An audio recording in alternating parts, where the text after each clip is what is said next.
Hello guys, welcome to my channel. आज हम बात करते हैं सीटेट का एग्जाम कैसे क्लियर कर सकते हैं। तो मैं आपके साथ कुछ अपना एक्सपीरियंस शेयर करती हूँ। तो चलिए स्टार्ट करते हैं। बेसिकली जब भी आपको सीटेट का जो हमारा एग्जाम है वो 20 अगस्त को है और ऑलरेडी आप लोगों ने पढ़ाई स्टार्ट कर दी है। तो आपने क्या किया होगा, पहले सिलेबस सर्च किया होगा कि क्या क्या सिलेबस है। तो आपने सिलेबस के अकॉर्डिंग पहले सिलेबस सेट किया है। देन आपने प्रीवियस ईयर जो क्वेश्चन है उनको कलेक्ट किया होगा और आपने एनसीईआरटी जो कि बहुत इंपॉर्टेंट है सीटेट का एग्जाम क्लियर करने के लिए, तो आपने एनसीईआरटी 6, 7, 8 की बुक को रीड किया होगा।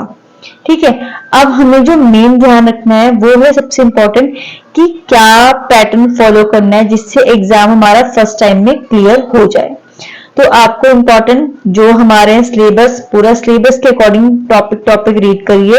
जो जो टॉपिक आपको सीटेट के सिलेबस में मेंशन है सिर्फ आपको वो ही टॉपिक रीड करना है। आपको अपने अकॉर्डिंग एक्स्ट्रा पढ़ने की कोई जरूरत नहीं है कि टॉपिक के अकॉर्डिंग क्वेश्चन क्या होते हैं एग्जाम में आते हैं। उसके बाद जब आपने टॉपिक को पढ़ लिया है तो आप प्रीवियस ईयर क्वेश्चन लगाइए, उससे आपको लैंग्वेज का आइडिया हो जाएगा कि क्वेश्चन का लैंग्वेज और पैटर्न किस तरीके का होता है और क्वेश्चन किस तरीके से पूछे जाते हैं। ठीक है, आप अपने नोट्स प्रिपेयर करिए जिससे एग्जाम पढ़ने के बाद, एग्जाम से कुछ दिन पहले आप अपने कॉन्सेप्ट को रिवीजन कर सको कि आपने जो जो पढ़ा है उसकी थ्योरी क्या है। अब हमारा है पेडागोजी सेक्शन।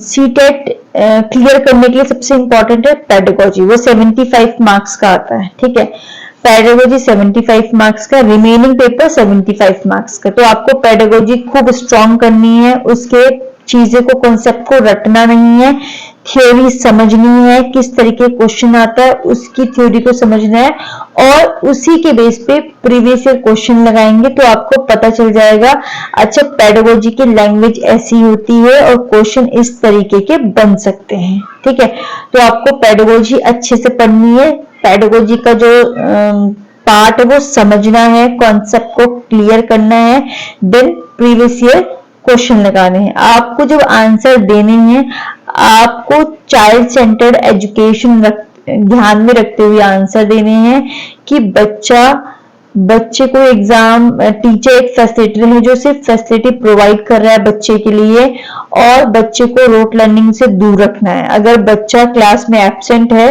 फॉर एग्जांपल तो टीचर उसे पनिश नहीं करेगा, उससे रीजन पूछेगा कि वो एब्सेंट क्यों है। ठीक है, मैंने बताया आपको एनसीईआरटी ईवीएस का पेपर एनसीईआरटी से बनता है, मैथ्स के क्वेश्चन हुए आपके, साइंस के क्वेश्चन हुए, ये सारे एनसीईआरटी से ही मिलेंगे आपको। ईवीएस में जो थीम है उनको अच्छे से पढ़ लीजिए, थीम से हुआ, एलिफेंट से हुआ और हाउस से हुआ, खाने की डिश से हुआ, इनसे क्वेश्चन जरूर बनते हैं और ये फ्रिक्वेंटली रिपीटेड क्वेश्चन है। अब आपको ध्यान में रखना है पॉजिटिव वर्ड और नेगेटिव वर्ड।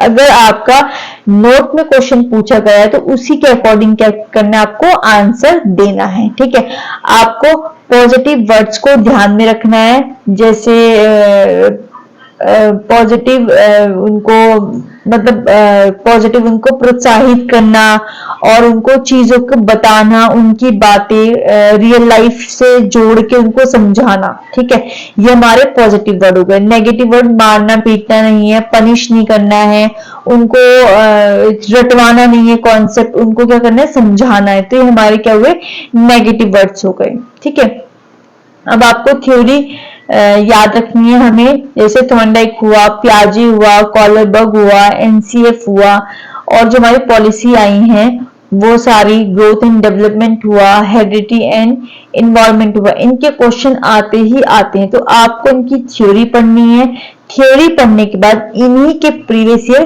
क्वेश्चन लगाने हैं। ठीक है, कि जैसे ग्रोथ को कैसे मेजर कर सकते हैं और ग्रोथ और डेवलपमेंट में डिफरेंस क्या है, हेरिडिटी क्या है और जो बच्चे की आईज का कलर होता है वो किस वजह से होता है, हेरिडिटी या इन्वायरमेंट की वजह से होता है, पियाजे की कौन कौन सी स्टेज हैं और कॉलरबर्ग ने क्या क्या दिया है, जैसे और थॉर्नडाइक की थ्योरी किसके ऊपर बेस्ड है।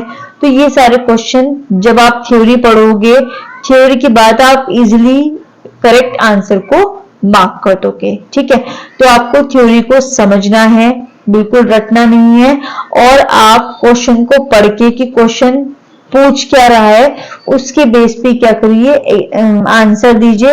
आंसर आपको अच्छे से कॉन्सेप्ट समझकर ही देना है, आपको रटना नहीं है, घबराना नहीं, और आप इजीली एग्जाम क्लियर कर लोगे। ये मैंने अपना एक्सपीरियंस आपके साथ शेयर किया है। आई होप आपको मेरी वीडियो अच्छी लगी, तो प्लीज वीडियो को लाइक करें, अपने फ्रेंड्स के साथ मेरी वीडियो को शेयर करें। Thank you so much for watching my video. Bye bye and all the best for the exam.